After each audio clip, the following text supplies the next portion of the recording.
Fahalimiona amintsika indray eto amin'ny fotoanan'ny mana isanandro manao hoe ny tantaran'i Abrahama isika ary dia ny Genesisy 5:10 nandininy voalohany ka hatramin'ny 1:20 indray no anjarantsika anio ary dia hiara-mangataka amin'ny tompo isika mba ho azavainy indray ny fosiny saintsika handray izay fampianarana indray ho fampaherezana antsika satria mazava loatra ry havana fa ny tantarany voalazo misoratra masinao dia sanatry tsy ho fanakiviana antsika akory fa ho fampaherezana antsika avokoa zay voalaza ao fampitandremana mazava loatra zany fampaherezana ihany koa satria ho hitantsika ny zavatra mety niatra tamin'ny Abrahama mety miatra amin'ny fiainantsika koa mpanompon'Andriamanitra maro amin'ny soratra masinao dia hitantsika ny zavatra mitranga tamin'ny fiainany nefa tsarovy fa tsy mbola nahita mihitsy ato amin'ny soratra masina hoe aoka ao kivy ianao na hoe aoka iravoravo tanany ianao tsy hitanao amin'ny soratra masina mihitsy zany fa ny zavatra hitantsika ao indrindra ho an'ireo rehetra manaraka an'Andriamanitra dia ho hitantsika fa teny fampaherezana teny fanomezan-toky izany ho hitantsika amin'ny soratra masinao. Genesisy 5:10 ary no jerentsika nio ny 1 ka hatramin'ny 1:20 ary zay ho jerentsika dia zay fahamarinana ambarany zany tenin'Andriamanitra zany momba an'Andriamanitra Abrahama.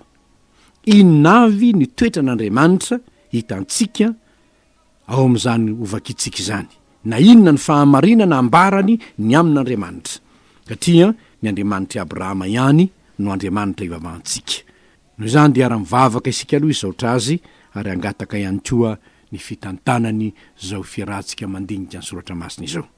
Andriamanitra rainay zay ny an-danitro misaotra anao zahay fa Andriamanitra Abrahama ianao no Andriamanitray ary izay rehetra manara-dianao dia ho tantananao tahaka ny tantananao an'i Abrahama koa izy.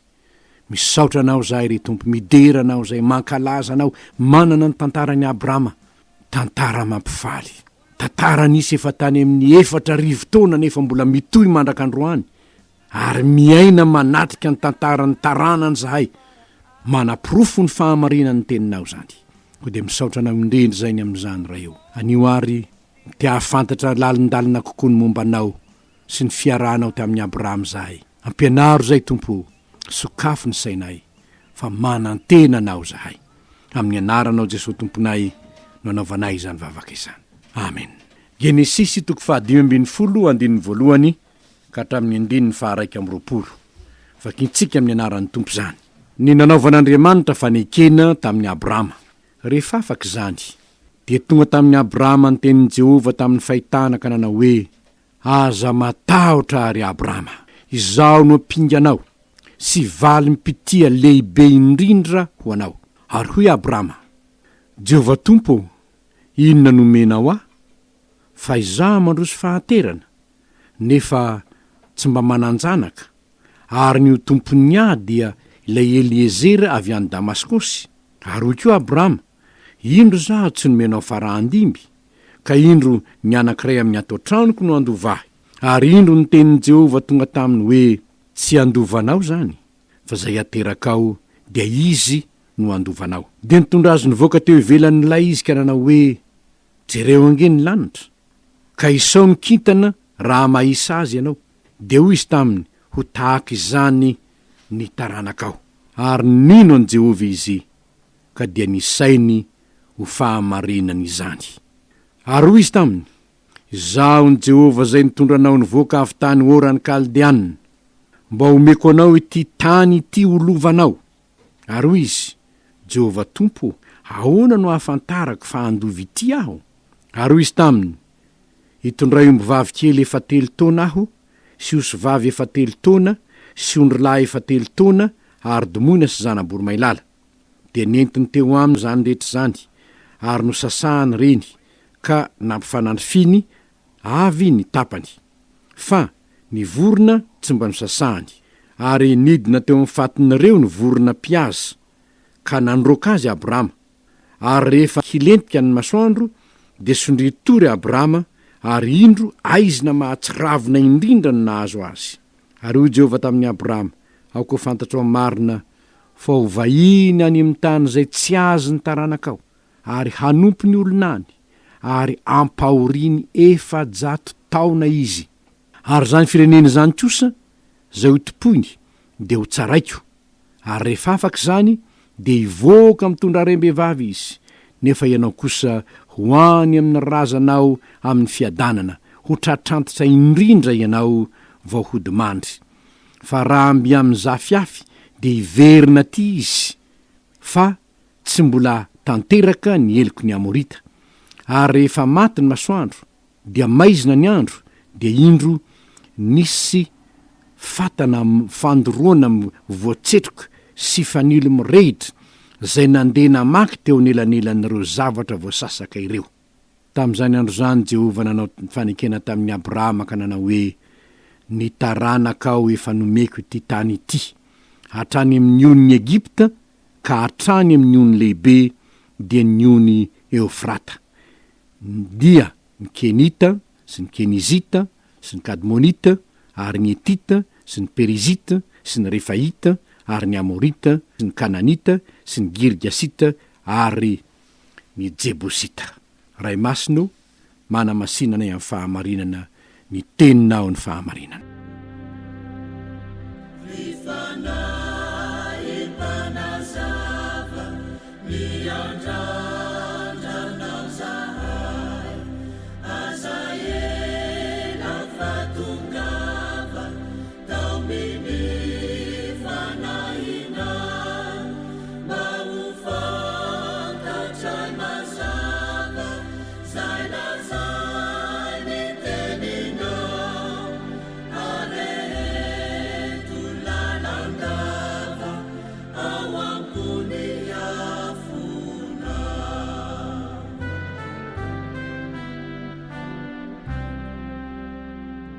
Fandaniana petrakitsika ry havana, eto pandaniana izao tenin'Andriamanitra zao de ny hoe, inavo ny fahamarinana ambara amintsika ny momba n'Andriamanitra i Abrahama.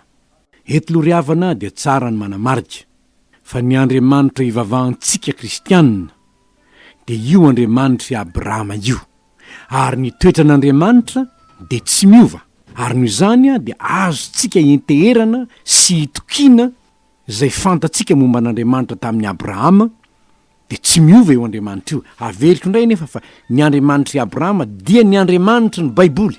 Ny Andriamanitra ny Baiboly. Marina fa tsika manko moa de mivavaka amin'Andriamanitra sika, ny razantsika hoe azany loasa mangina ny jerena fa Andriamanitra ho tapondro. Kanefa io Andriamanitra io amin'ny alalan'ny malagasy azy taloha dia ampifangarony amin'ny razana, de miaraka mivavaka amin'ny razana miaraka amin'io Andriamanitra io izy. Fa ny Andriamanitra i Abrahama de tokana ihany. Ary io Andriamanitra i Abrahama io zay tsy azo ampifangarony amin'ny razana, tsy azo ampifangarony amin'ny sampy, nanana programa ny tanterana teto amin'izao tontolo zao, nitondra famonjena amin'izao tontolo zao tamin'ny alalan'ny zanany. Izany Andriamanitra i Abrahama zany no Andriamanitra ny kristianina. Ka zay dinitsika eto de ny hoe, inona ny fantatsika ny momba azy io.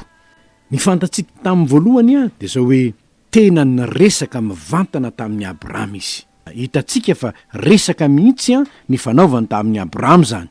Ny andininy voalohany tonga tamin'ny Abrahama ny tenin'ny Jehova nanao hoe, aza matahotra ary Abrahama. Andininy faefatra, indro ny tenin'ny Jehova tonga taminy nanao hoe, tsy andovanao zany. Andininy fafito, ary hoy izy taminy, izaho no Jehova zay nitondra anao nivoaka avy tany oran Kaldianina. Andininy fahasivy, ary hoy izy taminy, hitondray omby vavikely aho. Zany hoe tena niresaka ny fanakalo hevitra tamin'ny Abrahama mihitsy Andriamanitra. Mahagaga ve zany? Pisakaiza miara-dalana ve? Tsy resaka. Olom-boafidiny any Abrahama na resaka mivantana Andriamanitra. Fantaniana mipetraka amintsika ary, raha io Andriamanitra i Abrahama io ihany no mba Andriamanitra ao. Andriamanitro mba impiry aho no miresaka aminy. Mba manana fotoana iresahana aminy ve aho. Mba miteny amiko ve izy. Mba midinidinika amiko ve izy. Mba miresaka amiko ve izy. Fa i Abrahama de niresahan'Andriamanitra mivantana. De manontany angambo ianao hoe, ary ianao io zany pasteur mba miresaka aminao io Andriamanitra Abrahama io? Dia manontany ianao ary havana, manontany ianao aho, alohan'ny amaliko zany fantanina petraka ao zany.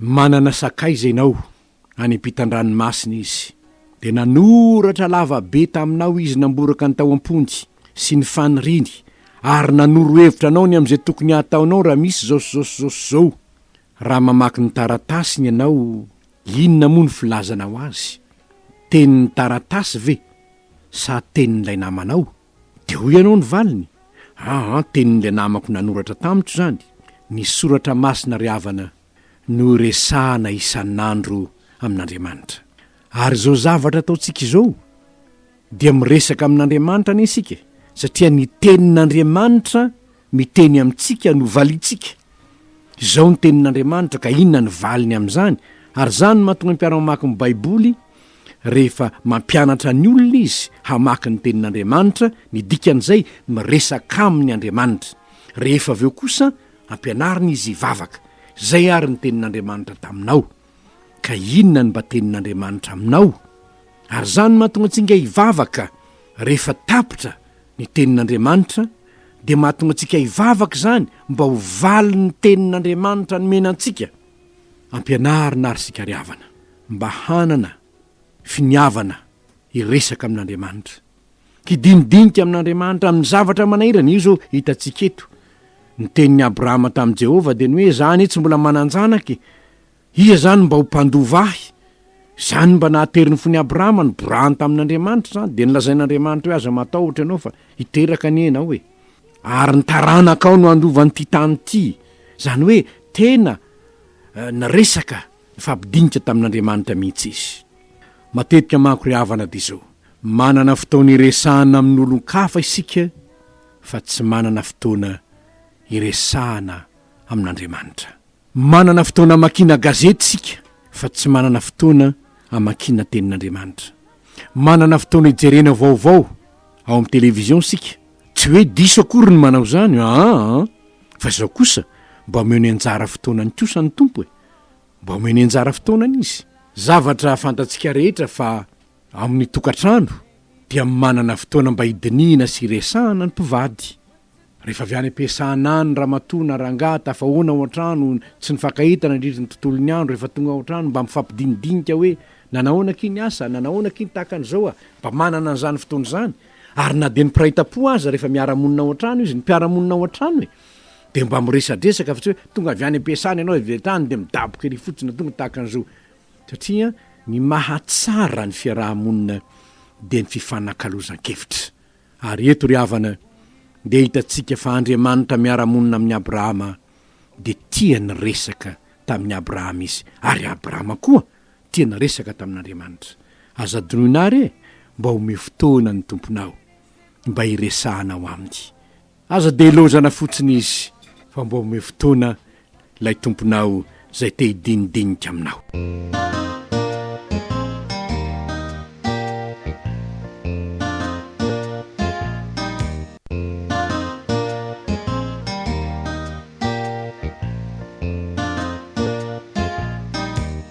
fahamarena faharoa hitantsika eto ny amin'Andriamanitra dia zao izy no miantoka ny hoavy ny Abrahama teny maminy napetrany taminy izaho no ampinga anao sy valim-pity lehibe indrindra ho anao ampinga hoe anana ady any ianao ry Abrahama anana ady ianao amin'ny fiainana anapahavalo ianao amin'ny fiainana izaho no ampinga anao ary hita miariary moa zany fa tamin'ny toko 4:12 dia Jehova no nanolotra ny fahavalony teo ampelantanany Abrahama Jehova no nanolotra ny fahavalony teo ampelantanany Abrahama dia hoy koa izy hoe zaho no valim-pity lehibe indrindra ho anao nahoana ny valim-pity fantatro nefa ty ahy ianao i Abrahama fantatro ane ny fitiavanao ahy raha natsoky hiala tamin'ny taninao sy niavanao anao any amin'ny tany zay sehoko anao dia niainga ianao na dia tsy fantatra ho azy zay aleanao satria ty ahy ianao de nafonao arana de nandeha ianao hitantsika amin'ny Genesisy 2:24 ny hoe de nandeha Abrahama arak'izay nolazainy Jehova taminy fantatr'Andriamanitra anie zany fitiavany Abrahama azy izany koa izao ny izy ry Abrahama ho izy aza matahotra ianao zaho ny valim-pity lehibe ho anao Andriamanitra hoe ny valim-pitiko di inona moa zay mba fitiavako n'Andriamanitra ry havana inona ny mba zavatra omeko an'Andriamanitra inona no nanako ka tsy nyresiko avy aminy zay fianarana kely mba vitako ve fa ngaza nanan-kery ianatra raha tsy nomeny an'izany inona tsy hitako na ny haiko azy ane ka avy aminy de raha tolotra azy daholy azy ananako rehetrarehetra inona moa zany eo anatrehany avy aminy daholy an'ireo kanefa io Andriamanitra hoe ry Abrahama fantatra nefa nafony zavatra rehetra ianao nanaraka ianao na de tsy fantatra ho azany lalana zay alehako zay tondrako anao tsarovy ry Abrahama izano valim-pity lehibe ho anao havako naony ianao ny matahotra raha nafony zavatra rehetra noho ny amin'ny tompo zao niny lazainy aza manany ampitso ianao fantatry ny rainao zay ny an-danitra zay tokony ho anao ny zavatra rehetrarehetra aza manana inona na inona ho izy aoka ny fivavahana sy ny fifonana ary ny fisaorana hoentinareo manambara ny fangatahanareo amin'Andriamanitra amin'ny zavatra rehetra ary averiky mandrakariva ny tenin'ny Paoly apôstôly hoe efa nomeny antsika ny zanany de tsy omeny antsika koa ve ny zavatra rehetra ianao ane rehefa nanaiky ho vady ny zanaky ny mpanjaka de manjary mpandova amin'ny mpanjaka ny ianao raha nanaiky any Kristy tomponao ianao aza matahotra ho Jehova tamin'ny Abrahama hoe izaho no pinganao sy valim-pity lehibe ho anao famarinana fahatelo de hitantsika ny hoe mahalala ny zavatra hiatra amin'ny taranaky Abrahama Andriamanitra fantany sahady zany am'izao fotoana iresahany zao iresahany amin'Andriamanitra de hitantsika manomboka amin'ny andininy fahasivy moa ka hatramin'ny andininy fahafito dia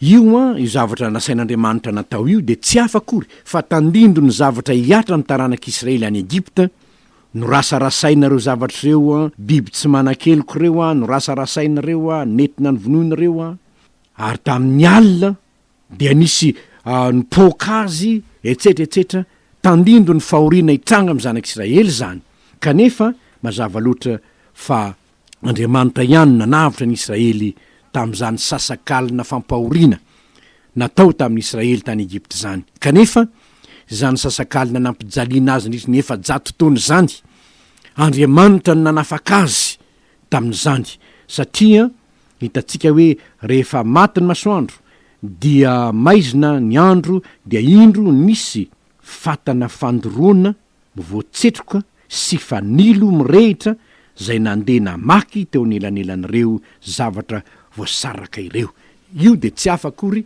fa entina manambara ny nandalovan'ny tompo pasika nandalovan'ny tompo nanafaka ny zanak'Israely tany amin'ny tany Egypta piantoka ny hoavy ny taranaky Abrahama izy ary nampahafantatra any Abrahama zay anjony Israely zao anefa 400 taona ihany no any tany Egypta de hiverina andovan'ny tany Kanana indray izy ny andininy 20 hatramin'ny 20 satria Andriamanitra nilaza hoe ny taranakao no efa nomeko ity tany ity efa hitantsika tamin'ny lasa ny hoe ireo fahababona samihafa nanjony zanak'Israely nefa namerenana Andriamanitra azy ho any amin'ny tany Kanana indray ary mandraka androany de miaina amin'ny fahamarinana zany tenin'Andriamanitra izany sika tsarovy anefa ry havana fa efa 4 taona any ho any ane zao fa ny taona maro mifandimby manafoana ny tenin'Andriamanitra sanatri zany inona ny fahamarina azo tsika raisany amin'izany mahatoky amin'ny teny fikasana zay efa nomeny Andriamanitra ary noho izany ry havana torohevitra ho antsika rehetra ny mino zay ambaran'Andriamanitra satria zao no nataon'Andriamanitra tamin'ny Abrahama ny sainy ho fahamarinana Abrahama ny finoany azy izany ny fahamarinana faefatra ny sainy ho fahamarinany Abrahama ny finoany azy ny finoany Abrahama azy ve andenge ho vakitsika ny Hebreo 12 hanamarina ivolaza amin'ny andininy 9 no vakitsika teo io Hebreo 12 ny andininy 9 finoana ny nanekeny Abrahama rehefa nantsona iaingy akany amin'izay tany azo nolova izy ka de niaingy izy nefa tsy fantany zay alehany finoana ny vaininy tany amin'ny tanyn'olona ny teny fikasana toy ny any an-tanin'olona mitoetranday andininy 17 finoana ny nananteran'ny Abrahama ny Isaka raha ny zantoetra izy eny ny zanany lahatokana no nateriny la efa nandray tsara ny teny fikasana dia ilay ny lazana hoe avy amin'ny Isaka no antsona zay taranaka ao anao fa ny hevitra izy fa Andriamanitra de mahay manangana ny maty aza ny finoany Abrahama ny finoany herin'Andriamanitra ny fahefan'Andriamanitra ny Andriamanitra mahatoky an'Andriamanitra de nisain'Andriamanitra ho fahamarinana zany eto aho ry havana de tehitarika ny finoantsika hino voalohany indrindra ny famelan-keloko sy ny famonjena. Raha miaiky ny fahotantsika isika de mahatoky sy marina izy ka mamela ny fahotantsika, manadio antsika ho afaka amin'ny tsy fahamarinana rehetra. Raha tena miaiky eloka ianao ka mino ny famelan-keloka de isain'Andriamanitra ho fahamarinanao zany. Ary rehefa zany, rehefa no hamarinana tamin'ny finoana ianao ka tonga zanak'Andriamanitra de minoa fa tonga zanak'Andriamanitra ianao ka omeny ianao zay rehetra ilainao, na inona zany. Averiky mazana ny hoe Andriamanitra zay tsy niaro ny zanany fa nomeny hamonjy antsika rehetra izy tsy omeny antsika miaraka amin'ny mahay mampona kova ny zavatra rehetra. Aza manahany ampitso ianao, aza mety ampitahory ny aiay ianao ny amin'ny ampitso. Andriamanitra miahy ny zanany, fa ny farany tiako inontsika rehetra ry havany, ary tiako ampaherezana anao izay miaino zao teny izao, de ny tokony men'Andriamanitra marary ny tantsika fantatsika rehetra zany, marary Madagasikara, fa Andriamanitra nefa nanome toky hanasitrana ny tantsika izy raha mino isika. Fa zao ny toky zay nomeny, raha ny olona zay natsona amin'ny anarako ho avy anetry tena ka hivavaka, hitady ny tavako ary hiala amin'ny ratsy fanaony, de hiaino any an-danitra aho ka hamela ny elony ary ahasitrana ny taniny. Tahaka ninony Abrahama ny tenin'Andriamanitra hoe miala amin'ny taninao sy niavanao any amin'ny tany zay asehoko anao, atonga anao firenena lehibe aho, de niaingy izy na de tsy fantany zay alehany. Tahaka ny ninony Abrahama an'Andriamanitra, io Andriamanitra io ihany nanome toky raisitsika ho tsika ny teny fikasana. Isika olony, tsy ny gentilisa, isika olony, raha ny oloko zay natsona amin'ny anarako hanetry tena hivavaka. So de mbola tsy ampivavaka isika ny mamparary any Madagasikara havako. So de tsy miala marina amin'ny ratsy fanao isika fa mbola manompo sampy So de mbola tsy mahafoy ny fomba n'izao tontolo zao isika ny mahatonga n'Andriamanitra tsy hamonjy tsy hanasitrana ny tanitsika, fa tsisy dikany amin'ny Andriamanitra ny manasitrana ny tanitsika amin'ny heriny mahandriamanitra azy. Ao anatin'ny raim-pimasy monja no andravanja rehetra mandrava ny fiadanana eto Madagasikara. Ny anjelin'ny Jehova mbola afaka mamonjy ny olony, mbola mitoby manodidiny zay matahotra azy ka mamonjy azy. Fa izao moa mitady ny tavan'Andriamanitra ve isika? Moa miala amin'ny ratsy fanao ve isika? Moa mibebaka ve isika? Moa miantso azy hanasitrana ny tany marina ve isika? So de mbola misy ota amin'ny sakana ny valim-bavaka havako. Mila mandiny tena isika kristianina, ary mila mivavaka. Fa Andriamanitra no hanasitrana ny Madagasikara amin'ny heriny mahandriamanitra azy. Ny ranomasina mena no sarahiny. Hain'Andriamanitra tao zany. Ny miaramila 9 alina sy 2 hetsy nampitahotra ny Ezekia tao anatin'ny 2 andro monja, de nandefasany anjely handringana azy. Andriamanitra ny tsy voafetra ny fahefan'olombelona ny izy. Hava malalo, zao ny toky men'Andriamanitra hanasitrana ny taninareo aho raha mitady ny tavako ianareo. Ko manainga anao aho, na iza ianao, mandreza ho antro zao, meteza ho vahoaka n'Andriamanitra, hitady ny tavan'Andriamanitra, hositrany ny tanitsika, mahay manao zany Andriamanitra, mahatoky la efa nanao ny teny fikasana. Ary Abrahama nino an'Andriamanitra, de nisaino fahamarinany zany. Aza mba isan'izay tsy mino anao famino, ary eo ka hiara-miasa amin'Andriamanitra ianao noho ny finonao, mba hositrany ny tanitsika, fa mahatoky la efa nanao ny teny fikasana ka nanao soni izany tamin'ny ranony zanany ho voaomby teo amin'ny hazo fijaliana. Reo ary nitoetra n'ilay Andriamanitra Abrahama, Andriamanitra ivavahantsika ry havana.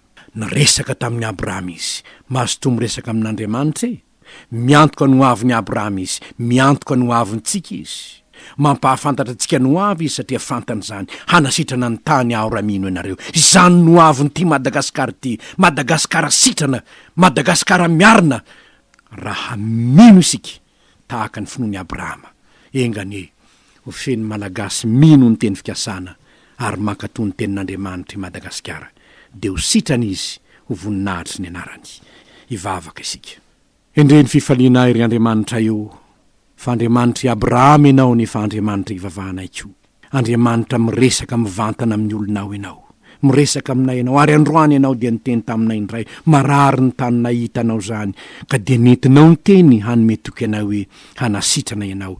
Mifona aminao zay no zay mety ho fahalemena nisy teto amin'ny firenenay tompo, na fahalemen'ny vahoaka zany, na fahalemen'ny mpitondra zany, na fahalemen'ny fiangonana zany.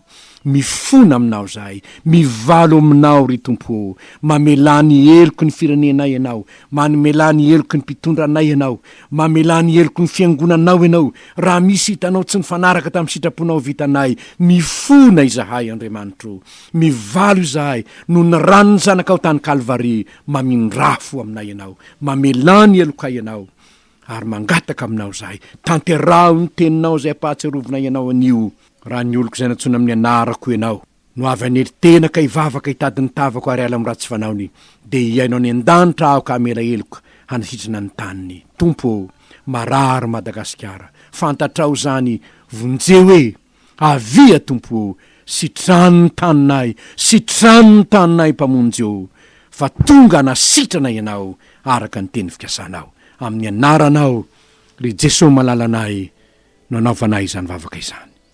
Misaotra tompo. Amen.